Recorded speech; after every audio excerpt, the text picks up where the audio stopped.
பிதா சுதன் பரிசுத்த ஆவியின் பெயராலே ஆமேன். திருப்பாடல்கள் புத்தகத்தில் இருந்து வாசகம். அதிகாரம் 63, இறை வார்த்தை 1. கடவுளே, நீரே என் இறைவன், உம்மையே நான் நாடுகின்றேன். என் உயிர் உம்மீது தாகம் கொண்டுள்ளது. நீரின்றி வறண்ட தரிசு நிலம் போல என் உடல் உமக்காக ஏங்குகின்றது. ஆண்டவரின் அருள்வாக்கு. இறைவா, உமக்கு நன்றி. கிறிஸ்துவுக்குள் பிரியமான என் அன்பு சகோதர சகோதரிகளே, இன்று அதிகாலையிலே நான் உங்களை நம் ஆண்டவராகிய இயேசு கிறிஸ்துடைய பெயரினால் ஆசீர்வதிக்கின்றேன். நாம் அனைவரும் ஆசீர்வதிக்கப்பட்ட பிள்ளைகள். எனவேதான் ஒவ்வொரு நாளும் அவருடைய வார்த்தைகளை கேட்க ஆவலோடு அவரை தேடி வருகின்றோம். யார் யாரெல்லாம் நீரிந்த வறண்ட நிலத்தை நீர்கள் தேடுவதை போல, ஆறுகள் தேடி வந்து அதை குளிர்விப்பதை போல, நாமும் ஆண்டவரோடு இணைந்து அவரை தேடும் பொழுது அவருடைய உள்ளம் குளிர்ச்சி அடைகின்றது. அதன் மூலம் நாம் ஆசீர்வதிக்கப்பட்ட பிள்ளைகளாக மாறிவிடுகின்றோம். பிரியமானவர்களே, உங்களையும் என்னையும் ஆண்டவர் அழைத்திருக்கின்றார். எதற்காக தெரியுமா?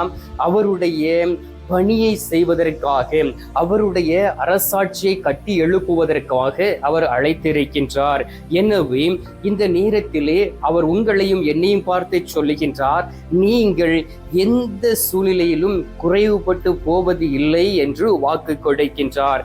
அன்பார்ந்தவர்களே, அப்படி என்றால் நாம் குறைவுபட்டு போகாமல் இருக்க என்னென்ன காரியங்களை செய்ய வேண்டும்? இந்த நாளில் வாசிக்க கேட்ட இறை வார்த்தையின்படி, ஆண்டவரே, நீரே என் இறைவன், உம்மையே நான் நாடுகின்றேன். என் உயிர் உம்மீது தாகம் கொண்டு உள்ளது.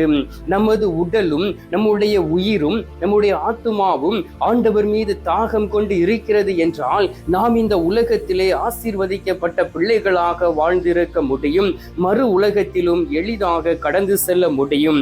எனவே தான் இந்த நாளிலே, என் மகனே, என் மகளே, நீ என்னை நோக்கி வா, நான் உன்னை ஆசீர்வதிக்கவே ஆசீர்வதித்து இந்த உலகத்தில் வாழ வைப்பேன், உன்னுடைய தாகத்தை நான் தீர்ப்பேன் என்று வாக்கு கொடுக்கின்றார்.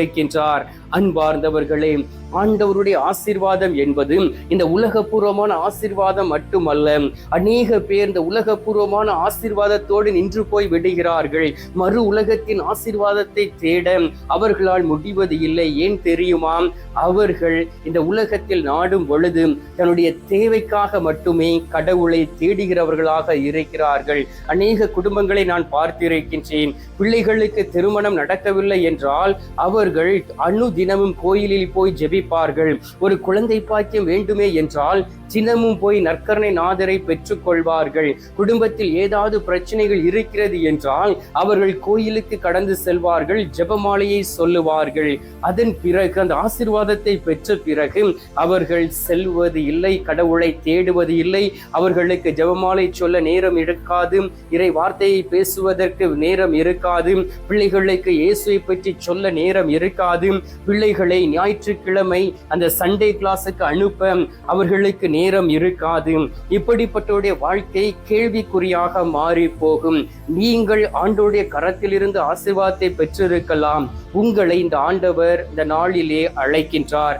அன்பார்ந்தவர்களே, ஒரு எடுத்துக்காட்டை பைபிளிலிருந்து சொல்லி உங்களுக்காக நான் ஜெபிக்க போகின்றேன். சவுலும் தாவீதும் இஸ்ரவேலில் முதல் 2 ராஜாக்கள் என்பதை நாம் அறிந்திருக்கின்றோம். 2 அரசர்களாக இருக்கிறார்கள். சவுலும் இஸ்ரவேல் நாட்டை 40 ஆண்டுகள் ஆட்சி செய்தார். அதே போல தாவீதும் 40 ஆண்டுகள் ஆட்சி செய்தார். ஆனால் 2 பேருடைய தேடுதல் வித்தியாசமாக இருந்தது. தாவீது கடவுளை தேடி, கடவுளுடைய ஆசீர்வாதங்களை நாடி, கடவுளோடு இணைந்திருக்க, கடவுள் அவருக்கு சொன்ன வார்த்தைகளுக்கு கீழ்ப்படிந்து அதன் வழியாக அவர் சென்று போரிட்டு கடவுளோடு இணைந்து இருக்கக்கூடிய ஒரு நபராக இருந்தார். ஆனால் சவுல் அரசன், அவருடைய தாகமெல்லாம், அவருடைய பசி எல்லாம் பேரிலும் புகழிலும், அவர் சென்ற இடங்களில் வெற்றி பெற்ற அந்த வெற்றிகளிலும் தன்னுடைய திட்டங்களில் நிலைத்திருந்தார். ஆண்டவருடைய வார்த்தைக்கு கீழ்ப்படியாமல் போய்விட்டார். அன்பார்ந்தவர்களே, பாருங்கள், நாம் ஆண்டவருடைய வார்த்தைக்கு கீழ்ப்படியாமல் போகும் பொழுது, ஆண்டவர் கொடுத்த அந்த 10 கட்டளைகளை நாம் கடைபிடிக்காமல் இந்த உலகத்தில் வாழும் பொழுது, நாம் கண்டிப்பாக மறு உலகத்திற்கு செல்ல முடியாது. தாவீதினுடைய அந்த தேடுதல் எல்லாம் ஆண்டவருடைய பெயரில் இருந்தது. அவர் அன்பாய் இருந்தார், கடவுள் அவரோடு அன்பாய் இருந்தார், அவரும் அன்பாய் இருந்தார். எவ்வளவோ அவர் தேடினார். எனவே தான் இந்த நாளில் வாசிக்க கேட்டோமே, திரு பாடல்கள் 63:2 வாசித்து பாருங்கள். உம் ஆற்றலையும் ஆட்சியையும் காண விளைந்தும் உம் தூயகம் வந்து உம்மை நோக்குகின்றேன், அதிகாலையிலே உம்மை தேடுகிறேன் என்று அவர் சொல்லுகின்றார். அதிகாலையில் இருந்து கடவுளை தேடக்கூடியவராக இருந்தார், அதிகாலையிலே கடவுளோடு பேசக்கூடியவராக இருந்தார், அதிகாலையிலே ஆண்டவரிடம் ஆலோசனை கேட்கக்கூடியவராக இருந்தார். எனவே தான் ஆண்டவருடைய மகிமையை கண்டார். சென்ற இடங்களிலெல்லாம் அவர் வெற்றியை பெற்றார். ஆனால் நாமும் அதே போல் இருக்கும் பொழுது எந்த சூழ்நிலையிலும் குறைவுபடுவது இல்லை. அன்பார்ந்தவர்களே, நீங்கள் ஒருவேளை இந்த நாளிலே ஆசீர்வாதங்களை இழந்து போய் இருக்கலாம். சவுலை போல் இந்த உலகத்தில் வாழ்ந்து கொண்டு இருக்கலாம். பெயருக்காக, புகழுக்காக, மற்றவர்கள் நம்மளை புகழ வேண்டும் என்பதற்காக நீங்கள் வாழ்ந்து கொண்டு இருக்கலாம். உங்களை பார்த்து ஆண்டவர் சொல்லுகின்றார், என் மகனே மகளே, பெயரும் புகழும் உமக்கு நிரந்தரத்தை தருவது இல்லை. நீ என் மீது தாகம் கொண்டு நீ என்னை அதிகாலையிலே தேடும் பொழுதும் நான் உன்னை திருப்தி அடைய செய்வேன், நான் உன்னை ஆசீர்வதிப்பேன் என்றும் ஆண்டவர் இந்த நாளிலே சொல்லுகின்றார். அன்பார்ந்தவர்களே, சவுலையும் தாவீதையும் உங்களுடைய கண்களுக்கு முன்பாக வைத்து இந்த நாளிலே உங்களை சுய ஆய்வு செய்து பாருங்கள். யாரெல்லாம் தாவீதுடைய வழியில் நடக்கிறார்கள், யாரெல்லாம் சவுலுடைய வழியில் நடக்கிறார்கள் என்றும் அவருடைய குணநலங்களை உங்களுடைய குணநலங்களோடு ஒப்பிட்டு பாருங்கள். உங்களுக்கு தெளிவாக தெரியும் யாருடைய கரத்தில் நீங்கள் இருக்கிறீர்கள் என்றும். தாவீது கடவுள் மீது எப்பொழுதுமே அன்பு கொண்டவராக இருந்தார், ஆண்டவரை தேடக்கூடியவராக இருந்தார். எனவே தான் திரு பாடல்கள் 42வது அதிகாரம் 1-2 வார்த்தையை வாசித்து பாருங்கள். கலைமான் நீரோடையை தேடுவதை போல ஆண்டவரே, என்னுடைய ஆத்துமாம் உம்மையே தேடுகிறது, உம்மையே நோக்கி இருக்கின்றது. நான் உயிருள்ள நாட்களிலெல்லாம் என் ஆண்டவரே நான் தேடுவேன், என் ஆண்டவர் மீது தாகமாக இருப்பேன், எப்பொழுதும் என் கடவுளுடைய சமூகத்தில் வந்து நான் இருப்பேன் என்று சொல்லுகின்றார். அப்படி என்றால் எந்த அளவுக்கு அவர் ஆழமாக கடவுளை தேடி இருப்பார், எந்த அளவுக்கு அவர் கடவுளோடு இணைந்து இருப்பார் என்பதை நீங்கள் அறிந்து புரிந்து கொள்ள வேண்டும். ஆண்டவருடைய வார்த்தை சொல்லுகின்றது. திரு பாடல்கள் 34வது அதிகாரத்திலே 5வது இறை வார்த்தை வாசித்து பாருங்கள். அவரை நோக்கி பார்த்தோர் மகிழ்ச்சியால் மிளிர்கின்றனர், அவர்கள் முகம் அவமானத்திற்கு உள்ளாக்கப்படுவது இல்லை என்றும். இந்த நேரத்தில் நீங்கள் அவமானப்பட்டு இருக்கலாம், இந்த நாட்களிலே வேதனையோடு இருக்கலாம், இந்த நாட்களிலே குற்ற உணர்வுகளோடு இருக்கலாம், உடைந்து போய் இருக்கலாம், சோர்ந்து போய் இருக்கலாம். என் ஆண்டவரை தேடினேன், ஆனாலும் நான் பாவத்திற்கு மேல் பாவம் செய்து கொண்டு இருக்கிறேன் என்றே சொல்லி கவலையோடு ஆண்டவரை தேடி வந்திருக்கலாம். ஆண்டவர் உங்களை தேர்ந்தெடுத்து இருக்கின்றார்.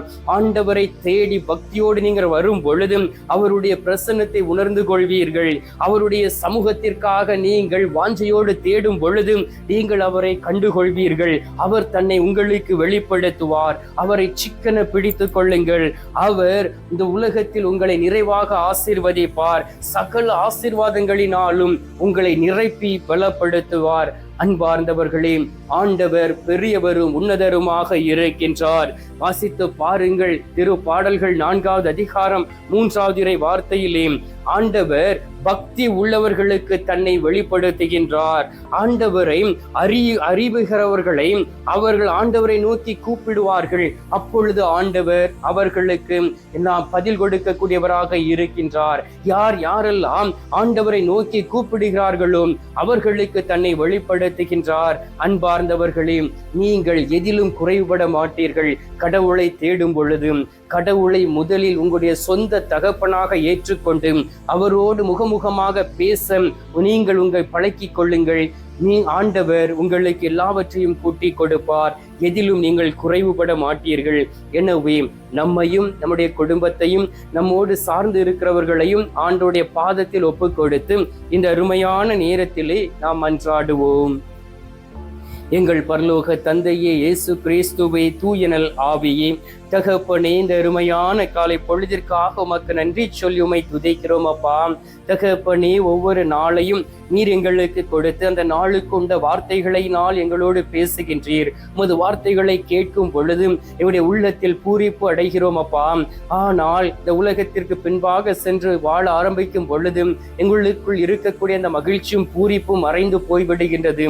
இதோ இந்த நாளிலே சமாதானத்தை இழந்தவர்களாக வந்து இருக்கின்றோம், சந்தோஷத்தை இழந்தவர்களாக வந்திருக்கின்றோம், என் ஆண்டவருடைய பலத்தை இழந்தவர்களாக வந்திருக்கின்றோம், என்ன செய்வது என்று தெரியாமல் வந்திருக்கின்றோம், எப்படி வாழ்வது என்று தெரியாமல் உம்மை நாடி வந்திருக்கின்றோம்.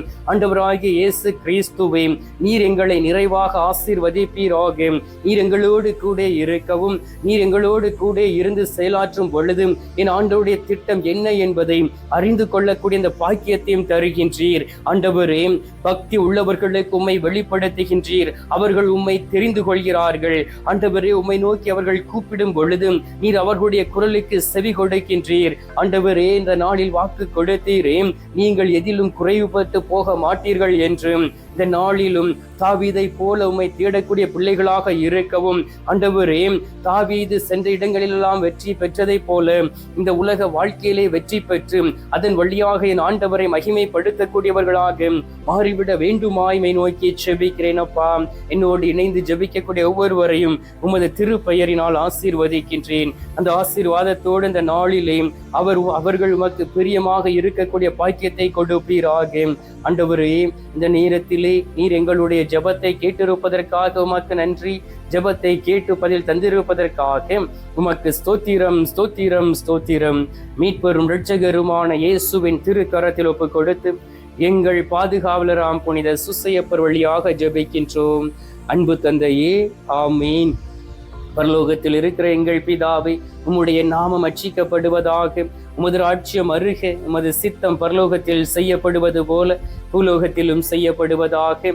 எங்கள் அனுதின உணவை எங்களுக்கு இன்று அளித்தருளும். எங்களுக்கு தீமை செய்கிறவர்களை நாங்கள் பொறுப்பது போல எங்கள் பாவங்களை பொறுத்தருளும். எங்களை சோதனை விளைவிடாதையும் தீமையில் இருந்து எங்களை ரட்சித்தருளும்.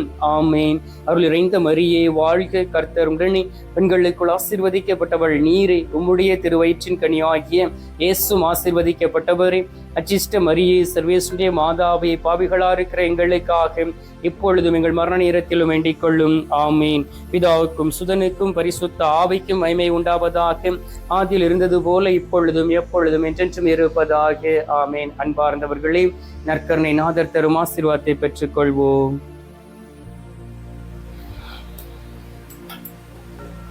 எல்லாம் அல்ல இறைவன், பிதா, சுதன், பரிசுத்த ஆவி உங்களை ஆசீர்வதிப்பாராக. ஆமீன்.